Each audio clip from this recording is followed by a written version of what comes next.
Hi, City Manager David Dillner here with things to know what's happening in El Dorado.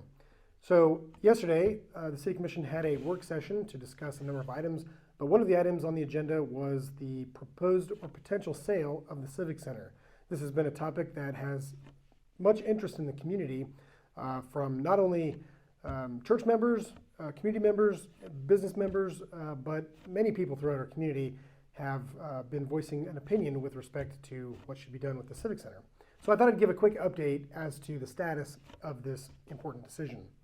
The first thing is the Civic Center has not yet been sold. The City Commission is currently conducting due diligence to get the information it needs to make a decision with respect to the Civic Center. So what this means is there are a number of things that we have to look into. First of all, we had to look into whether or not we had the authority to sell the Civic Center without a public vote. We found out that we do. And the second thing is we need to figure out what the options are with respect to selling the building.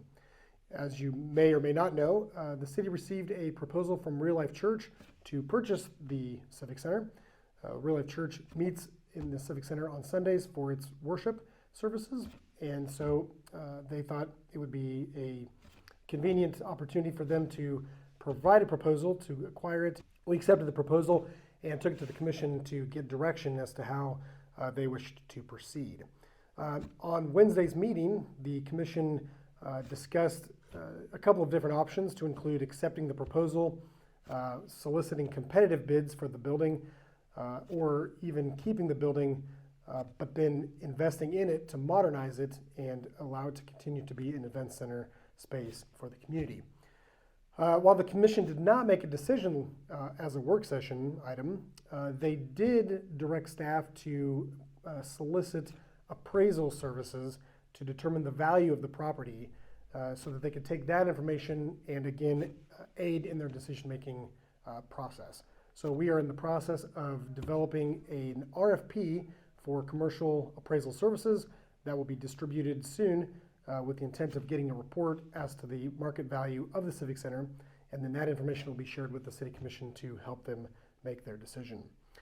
In addition to that, the city is currently looking at a couple of agreements that we have on the building, to include an agreement we have with the Chamber of Commerce, who currently uses a portion of the building for its office space. In addition, they lease some of that office space to El Dorado Inc., so we're currently working through the relationship for that portion of the building. And then the city also leases the south side of the building to Butler Electric Cooperative for its velocity services. And so we're currently looking at that lease agreement and determining what that looks like for a potential sale if it comes to that as part of the decision. So a lot of moving parts with respect to this decision. But please bear in mind that, number one, a decision has not yet been made with respect to what will happen with the Civic Center. And the second thing to bear in mind is that there are a number of things that have to happen before a sale takes place if the City Commission decides to proceed with a sale. So we'll keep you updated. I know there's a lot of people in the community that have varying opinions with respect to what should be done with the Civic Center. I would encourage you to continue to reach out to the City Commission to express your thoughts on this matter. Your opinion is important because this is a community decision. So go to our website for information on how to contact your elected officials. Another important announcement that we would like to share with you is the city is going to be implementing a couple of budget participation tools in the first quarter of next year. These tools will enable the citizens to help the city commission and staff plan and prepare for its upcoming budget. This is important because it's important for the community to provide feedback in terms of how the city should allocate its resources because we are talking about taxpayer dollars, and it's important for taxpayers to have a voice in how their tax dollars will be spent. So these two tools that we're going to be implementing will provide an opportunity for citizens to directly engage not only with the city but with the budget in an easy to use and easy to understand online tool that will allow citizens to actually manipulate the budget to figure out how they would actually prioritize budget spending before they submit their feedback to the city. As I mentioned, it's an interactive tool that will allow residents to kind of play with or manipulate the revenue side of the equation as well as the expense side of the equation. And in doing that, they will be able to develop their ideal budget and then submit that to. We hope this tool will allow the community to understand the budgeting process as well as some of the challenges that the City Commission faces as they prepare and approve their annual budget. So be on the lookout for that, because that will be a great opportunity for you to provide feedback directly to the community or directly to the governing body with respect to how you think tax dollars should be allocated for public service. The second tool that the city plans to implement in the first quarter of 2023 is a tool that we call Prioritize. This tool will allow citizens to provide input with respect to the priorities that they think the city should pursue with respect to capital projects and programs.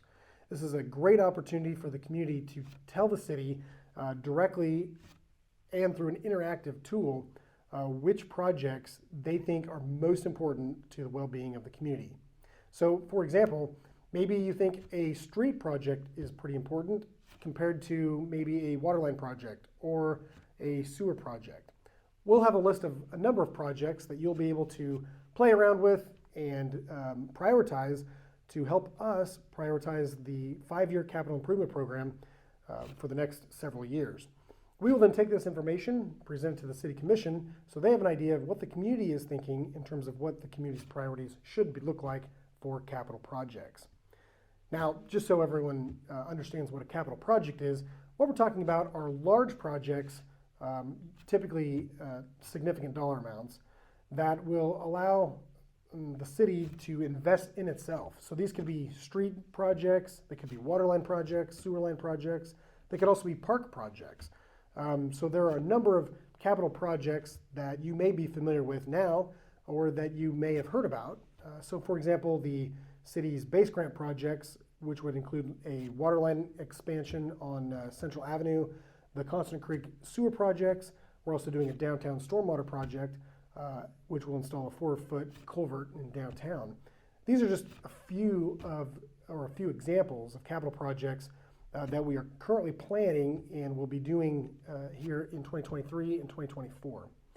So the Prioritize program will allow the community to provide their priority list of projects that will enable the City Commission to better understand what the community is thinking with respect to these types of projects. So we hope to get that out again in the first quarter of 2023, and we hope to get a lot of feedback to help us make good decisions for our community's future.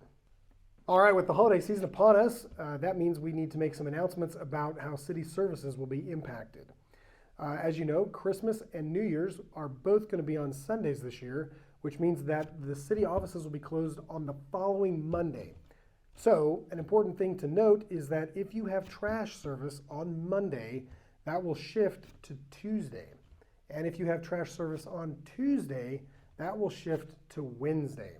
So it's important to do that because with Christmas, we'll have a lot of extra trash as wrapping paper and all of the other things that come along with gifts get thrown away. So make sure that you get your trash out a day later if you're on Monday and Tuesday. Thursday and Friday trash will be as normal, but those Monday and Tuesdays will shift one day.